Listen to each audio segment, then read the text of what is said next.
ಭಾರತೀಯ ಸಮುದಾಯ ಔಷಧಿ ಪತ್ರಿಕೆಯಲ್ಲಿ ಪ್ರಕಟಿಸಲಾದ ಅಧ್ಯಯನದ ಪ್ರಕಾರ ದಿನಕ್ಕೆ 12 ಗ್ರಾಂಗಿಂತ ಹೆಚ್ಚಿನ ಪ್ರಮಾಣದಲ್ಲಿ ಉಪ್ಪು ಸೇವಿಸುವುದು ಶಿಫಾರಸು ಮಾಡಿದ ಪ್ರಮಾಣಕ್ಕಿಂತ ದುಪ್ಪಟ್ಟಾಗಿರುತ್ತದೆ. ನಿಮ್ಮ ದೈನಂದಿನ ಆಹಾರದಲ್ಲಿ ಉಪ್ಪನ್ನು ಕಡಿಮೆ ಮಾಡಿ. ಇಂದೇ ಆರಂಭಿಸಿ.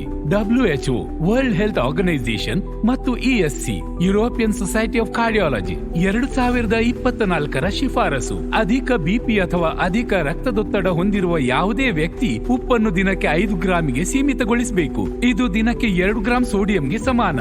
ನಿಮ್ಮ ದೈನಂದಿನ ಆಹಾರದಲ್ಲಿ ಉಪ್ಪು ಕಡಿಮೆ ಮಾಡಿ. ಸಂರಕ್ಷಿಸಲಾದ ಮತ್ತು ಸಂಸ್ಕರಿಸಲಾದ ಆಹಾರ ಸೇವಿಸಬೇಡಿ. ಈಗಾಗಲೇ ತಯಾರಿಸಿದ ಆಹಾರಕ್ಕೆ ಹೆಚ್ಚುವರಿ ಉಪ್ಪು ಸೇರಿಸಬೇಡಿ. ಸಾಕಷ್ಟು ಹಣ್ಣು ಮತ್ತು ತರಕಾರಿ ಸೇವಿಸಿ. ಹೆಚ್ಚು ನೀರು ಕುಡಿಯಿರಿ. ಅಧಿಕ ರಕ್ತದೊತ್ತಡ ನಿಶ್ಶಬ್ದವಾಗಿರುತ್ತದೆ, ಆದರೆ ನಿಮ್ಮ ಹೃದಯ ಬಡಿತ ಪ್ರತಿ ಉಪ್ಪಿನ ಕಣವನ್ನು ಅನುಭವಿಸುತ್ತದೆ. ಪ್ರತಿ ಹೆಚ್ಚುವರಿ ಚಿಟಿಕೆ ಉಪ್ಪು ನಿಮ್ಮ ಹೃದಯದ ಮೇಲೆ ನಿಶ್ಶಬ್ದವಾದ ಒತ್ತಡ ಉಂಟು ಮಾಡುತ್ತದೆ. ನಿಮ್ಮ ಹೃದಯ ಬಡಿತ ಮಾತನಾಡ್ತದೆ, ಅದರ ಲಯದ ಮೇಲೆ ಉಪ್ಪು ಪರಿಣಾಮ ಬೀರದಿರಲಿ. ನಿಮ್ಮ ಉಪ್ಪನ್ನು ಗಮನಿಸಿ, ನಿಮ್ಮ ಹೃದಯವನ್ನು ರಕ್ಷಿಸಿ.